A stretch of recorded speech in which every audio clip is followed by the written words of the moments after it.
Welcome back to Book Decoded. Today, we're going to be taking a look at A Curious Mind by Brian Grazer. Oh, yeah. But Brian Grazer, the typical big Hollywood a guy. Hollywood powerhouse. Yep. Yeah.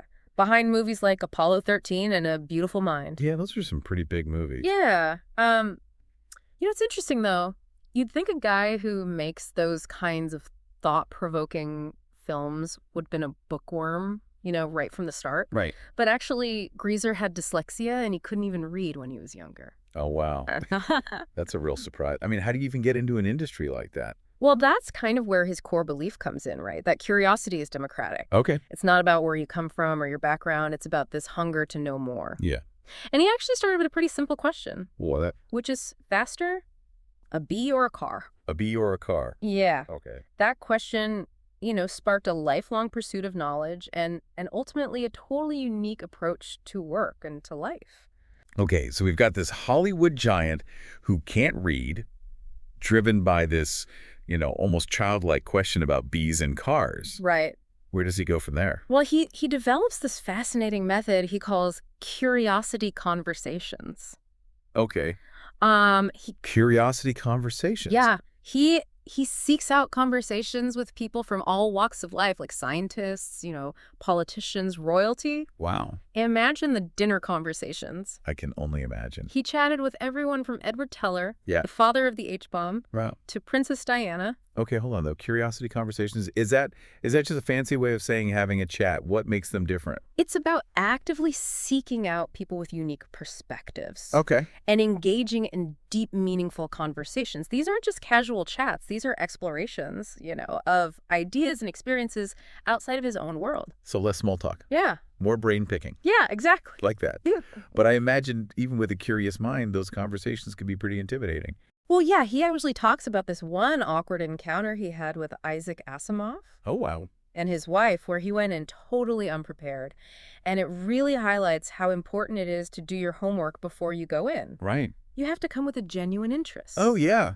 Guys, It's awkward silence. awkward silence. Yeah. I can relate to that. It's a curiosity. It helps you connect with people that you might not normally talk to. Right. But does Grazer use this in other parts of his life? Right? Absolutely. He actually credits curiosity with helping him overcome his fear of police officers. Okay, that's unexpected. How does curiosity help with that? He decided to understand their perspective, Oh. to see the world through their eyes. Okay. It's about, stepping outside of your comfort zone and challenging your own assumptions. Yeah. He even applies this to filmmaking. Okay. That makes sense. If you only hang out with other filmmakers, your movies are going to be pretty one-dimensional. Exactly. You need that outside perspective. It's about staying grounded, especially in a world like Hollywood that can be quite insular. Yeah. For him, curiosity is a way to combat complacency and to stay connected to reality. So for our listeners who aren't Hollywood bigwigs, Right. how can they apply this to their own lives? Well, think about those anxieties and uncertainties we all face. Maybe there's someone you've always been intimidated by, or a situation that makes you uncomfortable. Could exploring it with a curious mind actually help you overcome that fear, the way Grazer did with police officers? That's a good point. Instead of avoiding something that makes you anxious, you lean into it with questions. Exactly. I like that. Yeah. Now, we can't talk about Brian Grazer without talking about movies. Of course. Did he just stumble into making films, or was there some of that curiosity magic at play? His films, from Night Shift and Splash to A Beautiful Mind, were all born from a combination of curiosity and persistence. Okay, but how do you go from being curious to actually getting a movie made? Those seem like pretty different things. Well, he has this great anecdote about pitching Splash. Oh. He had this idea for a mermaid movie, but to get it made, he had to reframe it as a love story. Wait, Splash, that classic Tom Hanks rom-com, Yeah. was almost never made because it was a mermaid movie. It took him 7 years of persistent pitching Wow. to finally get Splash to the big screen. Talk about dedication. Yeah. He must have had to answer a lot of questions, Right. field a lot of doubts, and keep that curiosity flame burning bright. Yeah. It sounds like asking the right questions is key for him, not just in filmmaking, but in his everyday life as well. He actually leads by asking questions rather than giving orders. Really? Yeah. Interesting. Imagine a management style where you foster a culture of engagement and encourage everyone to contribute. It reminds me of what he said about asking Tom Cruise to be a team leader Right. on the set of Far and Away to help manage budget constraints. That's a perfect example. By asking questions and involving others in the process, you create a sense of shared ownership and get a more diverse set of solutions. That's a powerful lesson for anyone, whether you're leading a film set or just trying to get your family to agree on what's for dinner. Exactly. But even for someone like Grazer who champions asking questions, he does acknowledge the importance of anti-curiosity. Anti-curiosity. That sounds counterintuitive. Yeah. Is he saying just ignore everything and everyone? Not exactly. Okay. He's talking about recognizing when too much feedback can actually be detrimental. Okay. He shares a story about shutting down a movie called Cartel after a conversation with Condoleezza Rice about the dangers of filming in Mexico. So it's about trusting your gut, even if it means going against the grain. Sometimes you have to shield your creative vision, even if it means shutting down a project you've poured your heart and soul into. That's a tough lesson, but it's probably one we all need to hear. Is there anything else that Grazer applies this anti-curiosity to? He also talks about the importance of maintaining curiosity in relationships and how asking genuine questions and truly listening can prevent boredom and foster deeper connections. So it's like that saying, to be interesting, be interested, but applied to your personal life. Exactly. Actively engage with the people around you and show a genuine interest in their lives. Yeah. You never know what fascinating stories you might uncover. That's a great reminder for all of us. Now, before we get too carried away, let's take a quick break. When we come back, we'll dive even deeper into the mind of Brian Grazer and unpack more of his insights from a curious mind. Stay curious. Welcome back, everyone. I'm still thinking about Grazer shutting down Cartel. Oh, yeah. Takes guts to make a call like that. Right. I guess that's anti-curiosity in action, protecting a vision. It is. But on the flip side, curiosity plays a big part in Grazer's success as a storyteller. Okay. He believes it fuels compelling narratives. I can see how that works. Curiosity pushes you to ask questions, and those questions often form the basis of a good story. Exactly. Now, remember how Grazer couldn't read early on because of his dyslexia? Yeah. That's a big hurdle for a future screenwriter. Yeah, I'm curious about that too. Yeah. How does someone who struggled with reading go on to write screenplays and produce movies? Well, his grandmother was a huge influence. Oh. She nurtured his curiosity, telling him, "Don't let the system define you.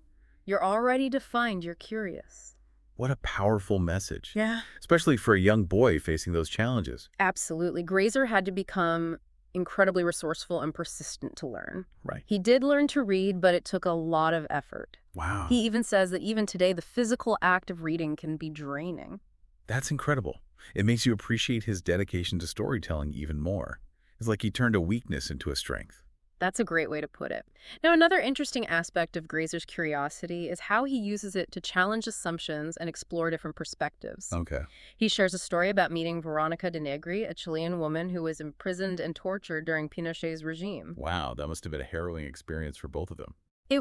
Grazer was struck by de Negri's strength and resilience, her ability to find hope in such a dark situation. It forced him to confront the complexities of human nature, something he probably doesn't encounter much in Hollywood. It seems like these encounters driven by his curiosity have shaped his worldview in profound ways. They have, and it's a reminder that curiosity can take us to some unexpected and challenging places, Right. but ultimately enrich our lives. Okay, so we've talked about Grazer's personal experiences. What about his views on curiosity in a broader sense? Does he think everyone can benefit from being more curious? He argues that curiosity is essential for connecting us to reality, especially in a world saturated with information. Yeah. He talks about the importance of stepping outside the Hollywood bubble and engaging with the real world, something we can all do even if we're not movie producers. It's like that saying, you can't learn anything new if your mind's already made up. Yeah. You need that curiosity to stay open to different ideas. Right. He also talks about the importance of storytelling. In fact, he believes that curiosity and storytelling are deeply intertwined. Okay. He sees curiosity as the fuel that drives compelling narratives, pushing us to find answers and share them with others. Now, I'm curious about something. Grazer is obviously a successful producer, but he's also a manager. How does his curiosity play into his leadership style? That's a great question. Remember his curiosity conversations? Ah. He uses that same approach when managing his team. So he asks a lot of questions instead of just barking orders. Yes. He believes in leading by asking questions rather than giving orders. He sees it as a way to empower his team and encourage diverse perspectives. It's like that old saying, two heads are better than one. Right. It is. By creating a culture of curiosity, Grazer fosters a more collaborative and innovative work environment. Okay. Imagine if more workplaces were like that. It sounds a lot more enjoyable and productive. But didn't he also talk about anti-curiosity? That seems to contradict everything we've been talking about. It does, but it's actually a crucial part of his creative process. Okay. Grazer recognizes that there are times when too much feedback or external input can be detrimental. So it's about finding the right balance. Precisely.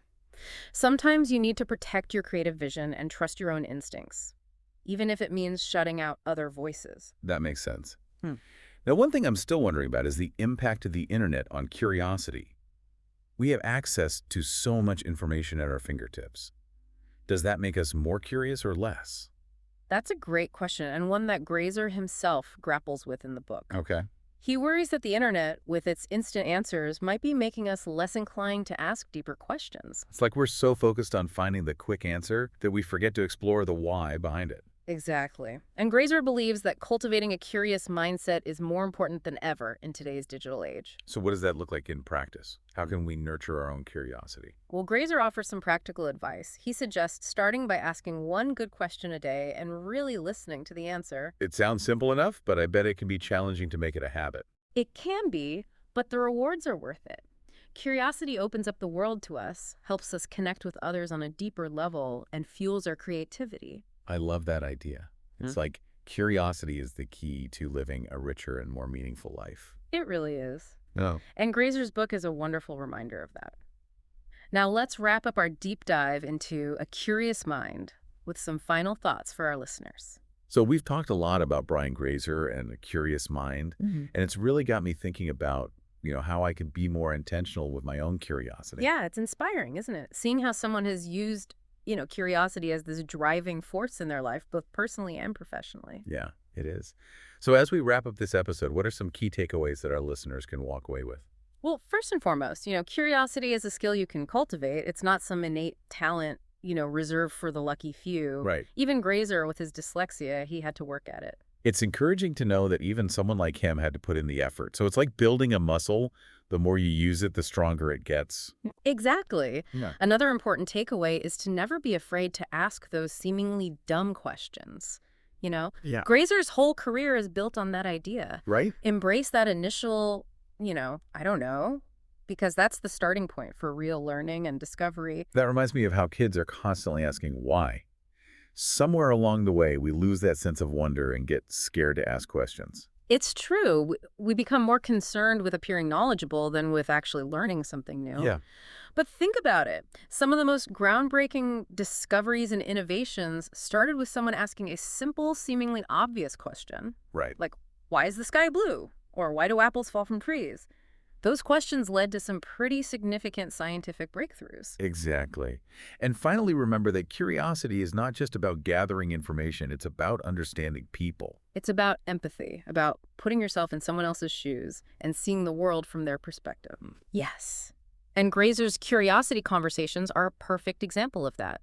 Those conversations helped him break out of the Hollywood bubble and connect with people from all walks of life. It probably made him a better storyteller, too. You can't create compelling characters if you haven't taken the time to understand real people and their motivations. Absolutely. So to sum it all up, cultivate that curiosity. Don't be afraid to ask questions. And remember that it's about connecting with people as much as it is about gathering information. That's great advice. All right. Now, before we sign off, I want to leave our listeners with a question to ponder something that came up for me while reading A Curious Mind. Okay. So Grazer talks about the internet as this incredible tool for accessing information. Right. But could all this readily available knowledge actually be making us less curious overall? Ooh, that's a good one. It's so easy to get caught up in the instant gratification of finding answers online. Yeah. But are we losing that sense of wonder, that drive to explore questions in a more meaningful way? That's what I'm wondering. Are we becoming so reliant on search engines that we're forgetting how to think for ourselves? It's a valid concern. So to our listeners out there, I challenge you to resist the urge to Google everything. Embrace those moments of, I don't know, and see where they lead you. Yeah. You might be surprised by what you discover. Beautifully said. That's a great note to end on. Thanks for joining us for this deep dive into A Curious Mind. Until next time, stay curious, my friends.